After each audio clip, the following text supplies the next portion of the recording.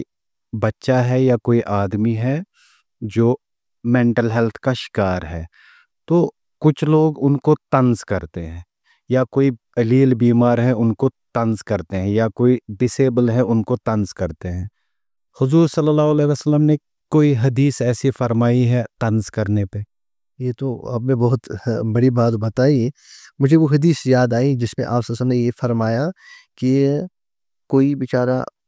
اس کو ٹانگ میں کوئی پریشانی ہے جی، آپ اس کو لنگڑا نہ کہیں، کسی کو بینائی نہیں آپ اس کو اندھا مت کہیے، قرآن میں ہے یا ایھا الذین آمنوا لا یسخر قوم من قوم عسیٰ ان یکونوا خیرا منہم، تم ظاہری چیزوں کو دیکھ کر کسی کو مذاق مت کرو، عورت کو مذاق نہ بنائے، مرد حضرات کو مذاق نہ بنائے، کیا پتہ اللہ کے یہاں وہ زیادہ پیارا ہو اور آپ زیادہ پیارے نہ ہو۔ ہاں، دوسری بات، اگر کوئی کسی کو کرسچائز کرتا ہے یا طنزیہ الفاظ کہتا ہے تو اللہ تبارک و تعالیٰ فرماتے ہیں اگر آپ نے کسی کے ساتھ ایسا کچھ کیا، جب تک میں آپ کو اس کام میں مبتلا نہیں کروں گا تب تک چھوڑوں گا نہیں، اس سے بڑی وعید اور کیا ہو سکتی ہے۔ اس کا مطلب اگر کوئی انسان کسی کو دیکھے پھر کیا کرنا چاہیے، ہمارا پھر ایکشن کیا ہونا چاہیے، بس وہ دعا یاد ہونی چاہیے، الحمدللہ الذی عافانی مما ابتلاک فیہ وفضلنی علی کثیر ممن خلق تفضیلا، کہ کیا کہتے ہیں تمام تعریف ہے اس اللہ کے لیے جس نے مجھے عافیت بخشی اس تکلیف سے جس تکلیف میں آپ مبتلا ہو، بعد میں اس کے لیے بھی دعا کرنی چاہیے، اللہ اس کو بھی شفا بخشیجیے، اس کو بھی ٹھیک کیجیے، یہ بہترین دعا ہے، طنز کی جگہ نہیں ہے کوئی اسلام میں جگہ کچھ نہیں، بھی۔ کیونکہ اصل میں کہتے ہیں کٲشِر پٲٹھۍ چھِ وَنان کہ اصل کرال چھُ بانہٕ بناوان تِم کتریو بانہٕ، اگر کانٛہہ کتریو بانس ونہِ یہِ چھُ ہوٚل، سُہ چھُنہٕ بانس آسان کینٛہہ، سُہ چھُ آسان بناون وٲلِس، اگر ہم کسی کو، کیونکہ الخلق عیال اللہ، تمام مخلوق جو ہے اللہ کا عیال ہے، اللہ کے عیال کو کوئی کچھ کہے گا، آپ کے بیٹے کو، آپ کی بیٹی کو کوئی کچھ کہے گا، آپ برداشت کرو گے؟ تو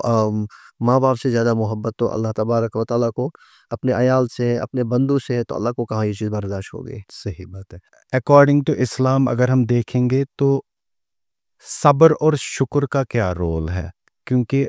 خدا نخواستہ اگر کسی کی ڈیتھ ہوتی ہے یا کسی کو کوئی پرابلم ہوتی ہے تو موسٹلی لوگ اس کو کہتے ہیں اب آپ صبر کیجئے، تو اکارڈنگ ٹو اسلام کیا رول ہے صبر اور شکر کا؟ دیکھیے یہ دو چیزیں ہیں، نام تو چھوٹا ہے صبر اور شکر، لیکن ہے بڑا، بہت بڑا موضوع۔ صبر جو ہے اس کی 3 قسمیں ہیں۔ ایک تو ہے کسی انسان کو کوئی گناہ ہوا، مطلب گناہ کا موقع ملا لیکن یہ صبر کر رہا ہے، مطلب وقت کا تقاضا ہے کہ آپ ایک بار آنکھ اٹھا کر دیکھو گناہ کی طرف، لیکن یہ نہیں اٹھا رہا ہے، اس وقت جو اپنے آپ کو کنٹرول کیے ہوئے یہ صبر ہے۔ ایک صبر تو وہ ہے کہ کوئی مصیبت پر کوئی صبر ہے، یہ بھی صبر ہے۔ ایک صبر تو وہی انسان صبح سردیوں میں کیا کہتے ہیں، اندھیرا ہے، بارش پڑ رہی ہے، برف پڑ رہی ہے، سردیوں میں اٹھ رہا ہے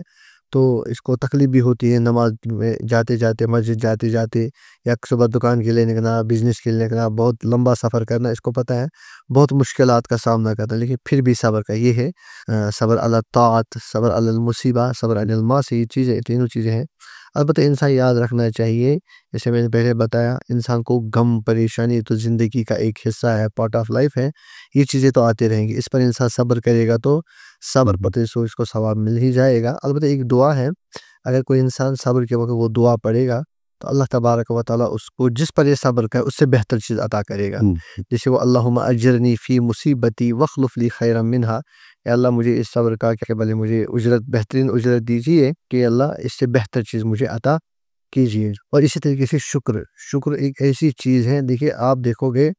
کہ قرآن میں جتنا بھی آپ پڑھو گے، احادیث میں، شیطان نے جب اللہ تبارک و تعالیٰ کے ساتھ ایک بحث و مباحث کی اور یوں کیا کہ اے اللہ یاد رکھنا، آپ نے آدم علیہ السلام کو مجھ پر فوقیت دے دی تو میں آدم کو چھوڑوں گا نہیں، اس کے اولاد کو چھوڑوں گا نہیں۔ اب آپ ایک کام کیجئے، قال انظرنی الی یوم یبعثون، اے اللہ مجھے قیامت تک مہلت دیجیے، تب دیکھ لینا میں آپ کے بندوں کو ضرور بہکاؤں گا، ان کو سیدھے راستے پر آنے نہیں دوں گا۔ تو اللہ تبارک و تعالیٰ نے فرمایا انک من المنظرین، قال فبما اغویتنی لاقعدن لهم صراطک المستقیم، اے اللہ جس چیز کی وجہ سے آپ نے مجھے گمراہ کیا، اپنے اس راندہ درگاہ کیا، مطلب مردود کیا یہاں سے اپنے دربار سے، اے اللہ اس کو میں، ان کے لیے میں سیدھے راستے پر بیٹھوں گا، ان کو میں وہاں سے راستہ بھٹکاؤں گا، ان کو جانے نہیں دوں گا آپ کے پاس، لاقعدن لهم صراطک المستقیم۔ پھر ہے آگے ثم لآتینہم من بین ایدیہم ومن خلفہم، اللہ فرمایا، شیطان کہتا ہے اللہ تبارک و تعالیٰ سے، اے اللہ میں اس کو، آپ کے بندوں کو دائیں سے آؤں گا، بائیں سے آؤں گا، آگے سے آؤں گا، پیچھے سے آؤں گا۔ پتہ ہے شیطان نے آخر میں کہا، شیطان نے یہ نہیں کہا کہ میں آپ کے بندوں کو نماز پڑھنے نہیں دوں گا، زکوٰۃ، روزہ، حج یہ کرنے نہیں دوں گا۔ شیطان نے کہا اے اللہ میں آپ کے بندوں کو شکر سے دور رکھوں گا۔ یہ بہت خطرناک چیز ہے۔ شیطان نے کہا کہ اس کا مطلب ہے جو انسان شکر گزار نہیں ہے، جیسے آپ وسلم نے فرمایا مَلَمْ يَشْكُرِ اللَّهَ لَمْ يَشْكُرِ النَّاسِ، مَلَمْ يَشْكُرِ اللَّهَ لَمْ يَشْكُرِ اللَّهَ، جو انسان لوگوں کا شکر گزار نہیں ہو سکتا وہ اللہ کا بھی نہیں ہو سکتا ہے۔ جو اللہ کا شکر گزار نہیں ہے سمجھو وہ شیطان کا یار ہے، شیطان کا دوست ہے، کیونکہ شیطان نے دھمکی دی ہے کہ میں آپ کے بندوں کو شکر گزاری سے دور رکھوں گا۔ اس کا مطلب ہے کہ جو انسان شکر نہیں کرتا ہے وہ شیطان کے اس چیلنج کے ساتھ ہے، تو وہ اللہ تبارک کے اپوزٹ میں کھڑا ہے۔ تو دیٹ مینس صبر اور شکر امپورٹنٹ ہے بہت زیادہ ہے، بہت زیادہ ہماری لائف میں۔ اگر کسی انسان کے اندر یہ دونوں چیزیں آ گئی، بلکہ ایک حدیث مجھے یاد آئی، ترمذی شریف کی روایت ہے، آپ صلی اللہ علیہ وسلم نے فرمایا دو چیزیں ہیں، اللہ آپ کو صابرین اور شاکرین میں لکھے، مطلب ہے کہ آپ شکر گزار مانی جائیں گے اللہ کے یہاں، اور آپ صبر کرنے والے مانے، لیکن آپ کے اندر دو چیزیں ہونی چاہیے۔ کیا کیا؟ آپ دنیاوی معاملات میں اپنے سے نیچے والے کو دیکھو، اور اخروی اعتبار سے، آخرت کے اعتبار سے اپنے اوپر والے کو دیکھو۔ مطلب یہ کہ میں مہینے کو 50,000 کماتا ہوں، 20,000 کماتا ہوں، مجھے دنیاوی اعتبار سے اس کی طرف دیکھنا چاہیے جو 10,000 کماتا ہے، مجھ سے کم، جو آپ سے کم۔ ہاں کچھ لوگ ہیں جو ریہیبلیٹیشن سینٹرز میں ہوتے ہیں، وہاں ان کو علاج بھی ہوتا ہے، ڈاکٹر صاحب بھی ہوتے ہیں، کاؤنسلرز بھی ہوتے ہیں، سوشل ورکرز بھی ہوتے ہیں۔ کیا آپ کو ایسا لگتا ہے کہ مینٹل ہیلتھ انسٹیٹیوشنز میں، ہاسپٹلز میں یا ریہیب سینٹرز میں ان کو ایک ریلیجس اورینٹیشن کا لیکچر بھی ہونا چاہیے؟ بالکل اس چیز کا ضرور ہونا، یہ چیز ہونی چاہیے، کیونکہ ہمارا ایمان ہے، ہمارا یقین ہے، یہ دنیا عارضی ہے۔ ہم کو سمجھا سکتے ہیں کہ دیکھو یہ دنیا جو ہے آپ کے ساتھ ایسا معاملہ پیش ہے، کوئی بچہ واپس آنا بھی چاہتا ہے، اس کو ہم جنت جہنم کے تذکرے کر سکتے ہیں، صحابہ کا وہ دور یاد دلا سکتے ہیں۔ کوئی بات نہیں، آپ ناکام ہوئے تو آپ ناکام مت ہو جائے، کیونکہ دنیا کی ناکامی کوئی آخری ناکامی، یہ کوئی حرف کسی نے آپ کو یہ کہا تو یہ کوئی حرف آخر نہیں، یہ آپ ناکام ہے، کسی نے آپ کا ناکام ہے تو یہ حرف آخر ہے اس کا، آپ کبھی کامیاب نہیں ہو سکتے۔ اصل کامیابی تو آخرت کی کامیابی ہے، کیونکہ دنیا میں چاہے خوشی ہو چاہے غم ہو، یہ سب عارضی ہے، ٹیمپرری ہے، وقتی طور۔ تو اس طریقے سے قرآن حدیث کے ریلیٹڈ ایک ریلیجس جو اسکالر ہوگا وہی ان کو کیا ہے سمجھا سکتا ہے، اور کیا کہتے ہیں ان کو بتا سکتا ہے کہ کیا ہے کیا نہیں۔ اس سے بھی بہت دینی لحاظ سے how religion is going to help us, ہاں اگر ہم اللہ تعالیٰ کے قریب جائیں اور نماز پڑھیں، باقی چیزیں کریں، کیسے ہم ان چیزوں سے فلاح پا ہاں سکتے ہیں، بالکل بالکل مین چیز وہ ہے۔ مفتی صاحب، سحر اور نظر کی اگر ہم بات کریں گے، بالکل۔ پہلی چیز تو کیا یہ اسلام میں پرون ہے کہ یہ چیزیں ہیں؟ نمبر ایک۔ نمبر دو، اگر ان کا علاج ڈاکٹرز کے پاس یا حکیمز کے پاس نہیں ہے تو ایک انسان کو کیسے بچنا چاہیے ان چیزوں سے؟ نمبر تین، جو انسان یہ کرتا ہے سحر، نظر یا کوئی ایسی چیز، تو اللہ تعالیٰ کا عذاب اس انسان پہ کیا ہو سکتا ہے؟ بہت اچھا سوال ہے۔ سب سے پہلے نظر اور سحر یہ دونوں چیزیں برحق ہے۔ مسلم شریف کی روایت ہے کہ حضرت عبداللہ بن عباس رضی اللہ تعالیٰ عنہ نے فرمایا کہ آپ صلی اللہ علیہ وسلم نے فرمایا کہ نظر العین حق، نظر بد حق ہے، نظر لگ سکتی ہے، اس کی حقیقت ہے۔ البتہ یہ ہے کہ اب اگر تم کو کوئی کچھ آزاد دھونے کے لیے کہا جائے تو تم پانی دو کر دے دو۔ اس کا مطلب کیا ہے؟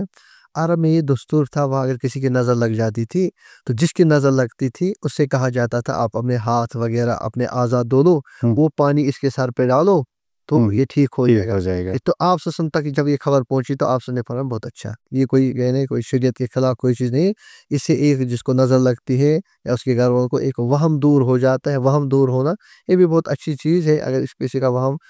دور ہو سکتا ہے تو آپ ایسا کر سکتے ہیں۔ تو پھر آپ نے فرمایا اگر تم سے کہا جائے گا آزاد دو لو، تمہاری نظر کسی کو لگ گئی تو آپ کیا کر سکتے ہیں؟ اس کو پانی کیا کہتے ہیں وہ اپنے اعضاء کا مستعمل پانی دے سکتے ہیں، تو اپنے آپ پر ڈالے گا تو شاید وہ ٹھیک ہو سکتا ہے، اور نظر لگنا حق ہے۔ البتہ اب اگر کسی نے نظر لگائی کیا اس کو کوئی گناہ ہے؟ تو شریعت میں ہے کہ نظر لگانے والے کو خود پتہ نہیں کہ میری نظر لگ گئی، کیونکہ چیز آنے گیا۔ آنکھوں کے اندر اصل میں ایک حرارت، میں نے ایک جگہ پڑھا ہے، آنکھوں کے اندر ایک گرم حرارت ہوتی ہے، وہ سیدھے اس انسان پر کیا کہتے ہیں لگ جاتی ہے، جس کی وجہ سے وہ تکلیف میں یا اللہ نے رکھی ہے، یہ کیا کہ اثرات رکھے ہیں آنکھوں کے اندر، کسی انسان کے اندر، کسی کے اندر نہیں ہوتے۔ کسی کی نظریں تو جیسے اللہ والوں کی نظریں لگ جاتی ہے تو انسان کا بیڑا ہی پار ہو جاتا ہے، جی، تو کسی کی بری نظر لگ جاتی ہے اس کی وجہ سے یہ اثرات پیدا ہو جاتے ہیں، تو یہ نظر لگانے والے کو کوئی گناہ نہیں ہے۔ ہاں البتہ کسی کو پتہ ہے کہ میری نظر کسی کو لگ گئی تو اس کو ماشاءاللہ سبحان اللہ پڑھنا چاہیے، یا کیا کہتے ہیں جس کو پتہ ہے کہ فلانی کی نظر لگتی ہے اس کو اس وقت کیا ہے ماشاءاللہ سبحان اللہ پڑھنا چاہیے، تو نظر سے وہ بچ سکتا ہے۔ تو نظر بد حق ہے، اور علاج میں نے بتایا۔ مفتی صاحب سحر کے بارے میں؟ ہاں سحر جو ہے، سحر کرنا چونکہ وہاں تو مسئلہ ہے، جب کوئی سحر کرتا ہے اس کے لیے بڑی وعیدیں ہیں۔ سب سے بڑی وعید تو یہ ہے کہ جب مثال شب قدر ہے، شب برات ہے، اس وقت کچھ بد نصیب اور بدبخت لوگ ہوتے ہیں جن کی دعا یا جن کی توبہ قبول نہیں ہوتی ہے، ان میں سے ایک جادوگر بھی ہے جو کسی کو جادو کرے، تو بلکہ یہ بھی کہا گیا ہے کہ اس کی توبہ قبول ہی نہیں ہوتی ہے جب تک یہ سحر سے باز نہیں آئے گا۔ تو اگر اسی حالت میں اس کی موت آ گئی تو اس کا انجام بہت ہی برا ہوگا۔ بعض لوگوں کے مطلب دیکھا بھی گیا ہے، مطلب تجربہ ہے، جو لوگ جادو کرتے ہیں سحر کرتے ہیں ان کی جسم پہ ہی کیڑے پڑ گئے، دیکھا ہے۔ اللہ رحم فرمائے، اس طرح فضاب سے بچائے ہم۔ سحر جو ہے ثابت ہے، جیسے آپ سسم کو بھی سحر کیا گیا، اور سحر ہر ایک کو ہو جاتا ہے۔ جب آپ سسم کو ہوا تو ہماری تو بات نہیں ہے، جب آپ سسم کو وہ سحر ہوا بعد میں اتنا مطلب حالت خراب ہو گئی آپ سسم کی کہ آپ سسم کو پھر پتہ ہی نہیں میں نے وضو کیا یا نہیں کیا۔ بعد میں آپ سسم کو یہی کہا گیا چونکہ آپ سسم کا مبارک بال لیا گیا تھا، اس کو کنگھی کے تانت میں ڈالا گیا تھا، پھر ایک کنویں کے نیچے ڈالا گیا تھا، تو بعد میں چونکہ اس کو گرے لگائی گئی تھی، تو پھر سورہ فلق اور سورہ ناس دونوں کو ملا کر 11 آیتیں بنتے ہیں۔ تو جب یہ صورتیں نازل ہوئی تو آپ سسم جب ایک ایک آیت پڑھتے تھے تو ایک ایک وہ کھلتا گیا، تو آپ سسم ماشاءاللہ ٹھیک ہو گئے۔ تو چاہے سحر ہو یا نظر بد ہو، نظر بد کے لیے بھی علاج ہے، جیسے آیت الکرسی ہے، الحمد شریف ہے، یا سورہ فلق سورہ ناس ہے۔ اسی طریقے سے اس کے لیے بھی ہے، سحر اور جادو کے لیے بھی ہے ہر کوئی کیا کہتے سحر وغیرہ کرتے ہیں، اس کے لیے کلوز بھیرو بالفلق کلوز بھیرو بالناس کثرت سے پڑھے، کیونکہ آپ سوچو کو انہی کی وجہ سے وہ اثرات ختم ہو گئے، تو اگر کوئی پڑھے گا تو یہ چیزیں کیا کہتے ہیں وہ پڑھ سکتا ہے، تو انشاءاللہ بچ سکتا ہے۔ عبادت کرتے رہیے، نماز پڑھتے رہیے، تلاوت کرتے رہیے، اور انہی چیزوں سے ہم کو فلاح مل سکتی ہے۔ مفتی صاحب، کوئی بندہ ہے جس کے پاس سب کچھ ہے، دولت بھی ہے، مکان بھی ہے، گاڑیاں بھی ہے، بٹ اب اس کے دل میں سکون نہیں ہے، اس کا دل ٹھیک نہیں ہے، ایسی کوئی کون سی چیز ہے اکارڈنگ ٹو اسلام جو کرنی چاہیے اور دل کو بڑا سکون ملے؟ اس کے لیے تو قرآن نے جب واضح اعلان کیا اللہ بذکر اللہ، اللہ مطلب سن لو بذکر اللہ، اللہ کے ذکر سے تطمئن دلوں کو سکون ملتا ہے۔ اگر کسی انسان کو وقتی طور پہ کوئی پریشانی نہیں ہے،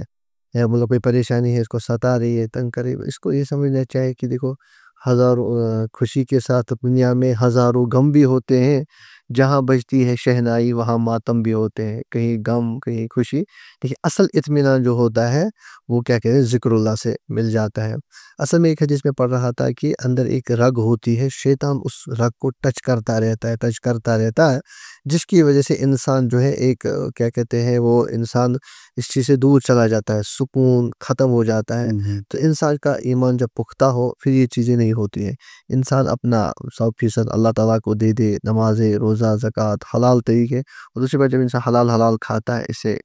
سے بھی زندگی میں ایک سکون آ جاتا ہے۔ انسان کسی اللہ کے کسی پیارے بندے سے، کسی اللہ والے سے اپنے تعلق جو اڑتا ہے وہ تو رہنمائی کرتا رہتا ہے، لیکن ہمارے لیے کہ ذکر اللہ سے جیسے ہے نا کہ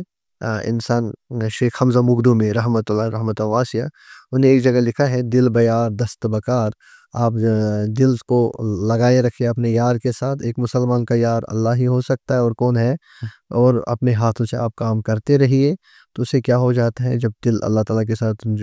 جڑا ہوا ہوگا اور ہاتھ سے انسان کام کرے گا تو پھر انسان کو سکون ہی سکون مل جاتا ہے۔ باقی حالات تو آتے رہیں گے، تو وہ تو ہر ایک کو آئے ہیں، آپ سسم کو حالات آئے ہیں، پریشانی ہوئی ہے، تو پریشانی کی وجہ سے انسان کو جو اللہ تبارک و تعالیٰ کے قانون ہے، احکام ہے، ضابطے ہیں، انسان ان ضابطوں کی حدود سے باہر نہیں نکلنا چاہیے، وہ کنٹینیو رکھنا ہے۔ ہاں۔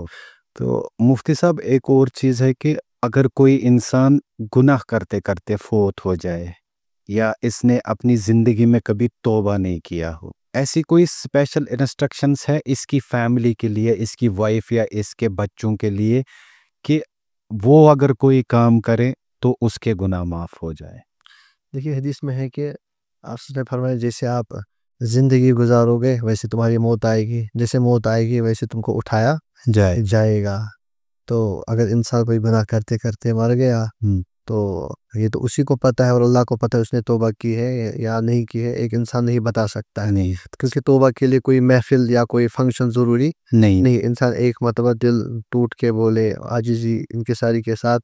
اللہ تبارک و تعالیٰ کے سامنے دل میں ہی توبہ کرے، یا اللہ معاف کریے آج کے بعد نہیں کرنا، وفات ہو گئی، تو یہ پتہ نہیں ہے انسان کو، لیکن بعد میں اگر مطلب بظاہر ہم دیکھتے ہیں کسی انسان گناہوں میں لت پت تھا، مرتے وقت بھی یہ گناہ کرتے کرتے مر گیا، تو قیامت کے دن اسی حالت میں اٹھایا جائے گا، چونکہ ہمارا ایمان ہے جو ایمان والا ہے تو سزا وزا بھگتنے کے بعد تو یہ جنت میں جاتا ہی ہے، چونکہ ایمان کی وجہ سے جو ہمارے ایمان کو اتنا طاقت ہے۔ البتہ یہ ہے کہ اس کے گھر والے اگر اس کی طرف سے کچھ جیسے ہے مالی صدقہ، نفلی صدقہ، ٹھیک، یا روزوں کا صدقہ، کسی بھی طریقے سے کچھ عبادت کرے اس کو پہنچا دے تو کچھ نہ کچھ ثواب تو مل جاتا ہے۔ ان کے گھر والوں کو بھی عبادت کرنا نہیں چھوڑنا ہے۔ ہاں، جسے نا قرآن مسلم شریف کی روایت ہے کہ 3 چیزیں انسان کو مرنے کے بعد بھی ساتھ جاتی ہے، ایک ہے صدقہ جاریہ، ایک ہے اگر کسی کو پڑھایا ہو، مطلب دینی تعلیم قرآن وغیرہ وہ پڑھتا رہے گا، اس کو ملتا رہے گا، ایک ہے ولد صالح، اولاد صالح پیچھے وہ اس کے لیے اپنے ماں باپ کے لیے یا مرنے والے کے لیے دعائیں مغفرت کرے تو اس کے حق میں قبول کیا جاتا ہے۔ بتائیے، اگر کسی بچے کو پوچھتے ہیں کہ اسکول میں یا باہر گھر میں آپ کو بڑے ہو کے کیا بننا ہے، ویسے ہی جب آپ کی سکولنگ ہوئی اور آپ سے لوگ پوچھتے تھے کہ آپ کو بڑے ہو کے کیا بننا ہے، آپ کا اس ٹائم جواب کیا رہتا تھا، اور ایسا کیا ہوا آپ کی لائف میں کہ آپ انشاءاللہ مفتی بن گئے؟ دیکھیے آپ نے جو بات پوچھی ہے مجھے شاید یہ بھی پتہ نہیں ہے کہ مطلب میری منزل کہاں تھی۔ جی، ہمارے شہر میں، ہمارے علاقے میں شاید نہ کوئی حافظ تھا نہ کوئی مفتی تھا، تو پتہ بھی نہیں، تصور ہی نہیں تھا۔ اتفاقاً میرا ایک کزن ہے تو اس نے مجھے لیا، کہا دارالعلوم ہے تو آپ جاؤ، سکول میں ماشاءاللہ میں بہت قابل بچہ تھا، گورنمنٹ سکول میں پڑھتا تھا، تو اساتذہ کا بہت فیوریٹ میں رہا ہوں۔ تو جس وقت میں آیا تو گھر والوں نے سکول جو ٹیچر وغیرہ وہ آئے کہ نہیں آپ ایک کام کیجئے، آپ سکول آ جائیں، اس میں کیا رکھا ہے، کیونکہ لوگوں کو پتہ ہی نہیں تھا مدرسہ کیا ہوتا ہے، دینی تعلیم کیا ہے۔ تو ایک اسٹوڈنٹ کو میں نے دیکھا تھا اپنے سکول کی کھڑکی سے دکھا تھا، تو مجھے اچھا لگا، میں نے سوچا نہیں جاؤں گا میں۔ ہمارے گاؤں میں کم سے کم 15-16 لڑکے تھے جو کہتے تھے جائیں گے، تو میرا تھا تذبذب، گھر والے مانتے نہیں تھے، تو وہی نہیں جا پائے، تو لیکن مجھے تو اپنے پفیرے بھائی نے لے لیا، انہیں بڑی قربانی دی میرے لیے، تو اللہ ان کو جزائے خیر عطا فرمائے۔ تو گھر والوں کا بھی بعد میں اتنا ساتھ نہیں رہا پہلے کیوں 4 بہنوں کے بعد میں بھائی تھا 5ویں نمبر پر، تو ایک امید ہوتی ہیں بیٹوں سے، بیٹا بھی ہوتی ہے لیکن بیٹیوں کے ساتھ ایک بیٹا بھی ہو تو ایک سہارا بن جاتا ہے بہنوں کا، ماں باپ کا۔ تو بعد میں گیا تو 2 سال میں نے، چونکہ جو میرے سے پہلے بچے تھے ان کا فری میں ایڈمیشن ہو گیا تھا، تو مجھے اس کو کہتے تھے 1000 روپے ایڈمیشن دے گا، کیونکہ میرے پاس اتنا نہیں تھا، کیونکہ گھر والوں کا سپورٹ نہیں تھا۔ یہ 2001 کی بات ہے، تو میں تب 6th میں چڑھا تھا، 6th کلاس میں، کچھ مہینے دیے تھے، 1-1.5 مہینہ سکول میں۔ تو بعد میں انہوں نے کہا کہ جو ایک بچہ وہاں سے 10 بچوں میں سے غائب ہو گیا تھا، مطلب بھاگ گیا تھا، انہوں نے بعد میں کہا کہ ان 10 بچوں میں 10ویں نمبر پہ ہم اس کو سلیکٹ کریں گے جو نورانی قاعدہ بہت جلدی ختم خیرے آپ کے بچے نورانی قاعدہ پڑھتے ہیں۔ تو کہا ماشاءاللہ اتفاقاً اللہ کا شکر ہے کہ میں نے 20 دن میں نورانی قاعدہ زبانی پڑھ کے سنایا، تو مجھے ان 10 بچوں میں میرا بھی یہ ہو گیا، تو سلیکشن ہو گئی، تو میرا پھر میں ایڈمیشن میں کچھ، اس کے بعد میں نے آگے پیچھے کچھ نہیں دیکھا۔ تو جو مجھ سے پہلے 4 مہینے 5 مہینے بچے گئے تھے سکول میں، سب کو میں نے پیچھے چھوڑ دیا، تو 2 سال کے بعد میں حفظ کلام اللہ بن گیا، 2 سال میں۔ تو اس سکول میں سب سے پہلا حافظ کلام اللہ علاقے میں، بعد میں جب یہ حافظ بنا مجھے تو کندھے پہ اٹھا کر پورے علاقے میں گھمایا گیا، تب میں 11 سال کا تھا، اور یہاں سے میں نے کچھ 8th پاس بھی کیا تھا، سکول میں جاتا تھا دوسرے سکول میں، کبھی کبھار منڈے اور فرائیڈے کو سکول، بڑی قربانیاں اٹھانی پڑی، وہ حالات میں بیان نہیں کر سکتا، نہ میں بتانا چاہتا ہوں، کیونکہ ہو سکتا کوئی بچہ چاہتا ہوں میں مدرسہ آؤں، جب سنے گا حالات کیا ہوتے ہیں، تو لیکن اللہ کا شکر ہے شاید ان سختیوں کی وجہ سے ہم حفظ کلام اللہ بن گئے۔ اس کے بعد مجھے پتا تھا شاید یہ ایک میدان ہے، حافظ بن گیا میں 2 سال میں، اتنا ہی ہے۔ اس کے بعد میں دار بلال آیا، وہاں سے فارسی سے لے کر افتاء تک، مطلب مفتی بننے تک 9 سال دینے ہوتے ہیں، 10ویں سال میں جس کے 90% مارکس ہو تو اس کو مفتی میں ایڈمیشن ملتا ہے۔ تو الحمدللہ بخاری شریف پہ جو سال اس کو ہم بولتے ہیں دور حدیث، اس میں میری فرسٹ پوزیشن رہی، فرسٹ پوزیشن سے مجھے افتاء میں مطلب مفتی میں ایڈمیشن ملا، مفتی میں بھی الحمدللہ فرسٹ پوزیشن میں کامیاب ہو گیا۔ تو 2013 میں یہ پڑھاؤ ختم ہو گیا پڑھائی کا، تو بڑا میدان، بعد میں دنیاوی تعلیم کو میں جاری نہیں رکھ سکا، اگر کوئی ڈپلومہ وغیرہ اردو عربی کی سب چیزیں کی ہے ایک جگہ پہ، اور اردو ادیب کیا ہے، تو مفتی کے ساتھ ہم نے قرات بھی کی ہے، حافظ طیب عالم وغیرہ ہو گئے مفتی۔ اس کے بعد 2013 سے میں کم سے کم 13-14 سال سے دارالعلوم قاسمیہ میں جو بادشاہ محل لال بازار ہے وہاں سے وہاں میں درس و تدریس کا کام کرتا ہوں وہاں، اور ساتھ میں 2014 سے یہاں باغ گارڈن میں امام و خطیب کا کام بھی میں کر رہا ہوں، امام صاحب میں یہاں پر، اور کتابت وغیرہ بھی میری ذمہ ہے، اور چھوٹا موٹا درسگاہ بھی چلتا ہے، کہ چھوٹی میری نشر رہی ہے مختصر کے سامنے۔ بہت خوب۔ آخری پہ ہمیں بتائیے، جو ہمارے سننے والے ہیں، اگر کوئی کسی درد میں مبتلا ہے یا کسی ذہنی تکلیف میں مبتلا ہے، اکارڈنگ ٹو قرآن اور حدیث کیا کرنا چاہیے اس کو، اپارٹ فرام جو وہ ٹریٹمنٹ آلریڈی کر رہا ہے؟ کوئی انسان کسی بیماری میں مبتلا ہے، کسی مرض میں مبتلا ہے، ہمیں سب سے پہلے اس کو انسان ہی سمجھنا ہے۔ دوسری بات یہ ہے کہ اس کو ایک مریض سمجھنا ہے، ہمیں اس کے ساتھ مریض کی طرف پیش آنا ہے۔ تو انسان ہمیشہ یہ سوچنا چاہے خدا نہ کرے میں اس بیماری میں مبتلا ہو جاؤں، تو میرے ساتھ اگر کوئی برا کرے گا تو کیا ہو سکتا ہے، اسی اعتبار سے اس کے ساتھ پیش آنا ہے۔ آپ صلی اللہ علیہ وسلم کے زمانے میں بہت سارے صحابہ آتے تھے اپنے مختلف دکھڑے لے کر، کبھی کوئی صحابہ الگ سے یہ مسئلہ ہے، کبھی یہ آیا کبھی آئے، حالانکہ آپ صلی اللہ علیہ وسلم کے زمانے میں ایک آدمی آیا، مسجد نبوی میں آیا، وہ جو ہی اندر آیا تو وہ ایک کونے میں بیٹھ کر پیشاب کرنے لگا، صحابہ دوڑے اس کو روکنے کے لیے، آپ سے اس کو مت روکو۔ تو اس کے بعد جب آیا تو آپ سب نے اس کو اچھے سے سمجھایا، دیکھو مسجد جو ہوتی ہے عبادت کے لیے، پیشاب کی جگہ، بعد میں ادھر کیا کہتے ہیں مٹی وغیرہ ڈالی گئی تو اس کو صاف کیا گیا، تو اس کے بعد وہ صحابی جو آیا وہ ایک مطلب دور دراز علاقے دیہات کا تھا، آیا بعد میں وہ دعا کرنے لگا، اللہم ارحمنی و محمدن ولا ترحم معنا احدن، اے اللہ میرے اوپر رحم کیجئے اور محمد صلی اللہ علیہ وسلم پر اور کسی کو رحم نہیں کرنا۔ تو آپ صلی اللہ علیہ وسلم نے اس کا کہا کیا کہ آپ نے اللہ تعالیٰ کی رحمت کو اتنا تنگ کیا ہے، تو لیکن آپ صلی اللہ علیہ وسلم نے اس کا مرض سمجھا کہ اس کو پتہ نہیں ہے،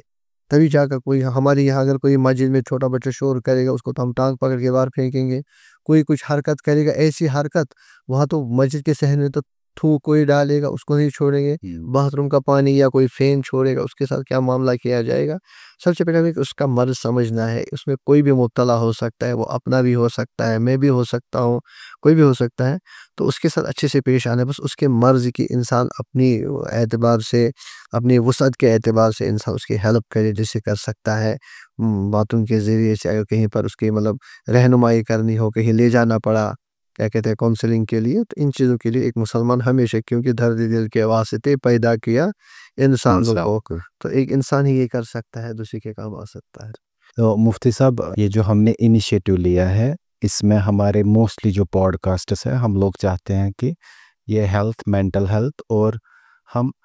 دین کے طریقے سے دیکھیں کہ کیسے ہم اپنے ہیلتھ اور مینٹل ہیلتھ کا کیئر کر سکتے ہیں۔ میں اور میرے 7 لوگوں کی ٹیم، آپ کو کیسا لگا کہ یہ انیشیٹو کیسا ہے؟ کیونکہ آپ سے تو بہت سالوں سے پہلے وابستگی ہے، تعلقات ہیں، لیکن جب آپ کے منہ سے یہ بات سننے کو ملی تو مجھے بڑی خوشی ہوئی کہ اتنے قریب میں یہ ہے، کیونکہ جیسے آپ کی ٹیم ہے، آپ ہے، ہم بڑی حوصلہ افزائی کرتے ہیں آپ لوگوں کو،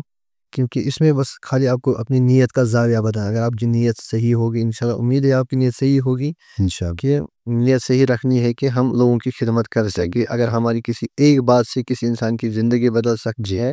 تو یہ بہت کچھ ہے۔ اسلامک اسکالرز کو بھی بلاتے رہیے، کبھی کسی چیز پہ بات، کبھی کسی چیز پہ بات، کیونکہ اگر آپ کی وجہ سے کسی ایک انسان کو ہدایت سکتی ہے تو بس نجات۔ ایم بھی ہمارا وہی ہے کہ انشاءاللہ کسی نہ کسی کے پاس ہماری بات پہنچے، ماہرین کی بات پہنچے، اگر ایک بندہ بھی بچ سکتا ہے میرے اور میری ٹیم کے لیے وہ نجات کے لیے کافی ہے۔ تو انشاءاللہ کوشش کریں گے جو بھی کوسچنز کومنٹس لوگوں کی ہو تو وہ ہم نئے ایپیسوڈ میں کلیئر کریں گے۔ شکریہ آپ کا، بہت بہت شکریہ۔ In every hardship, Allah subhanahu wa ta'ala promises ease. Our struggles, whether of mind, body, or spirit, are never hidden from His mercy. So if you like our podcasts, hit that subscribe and share button so that we will be encouraged کہ ہم آپ کے سامنے اور بھی ایسے content لے کے آئیں۔ Thank you.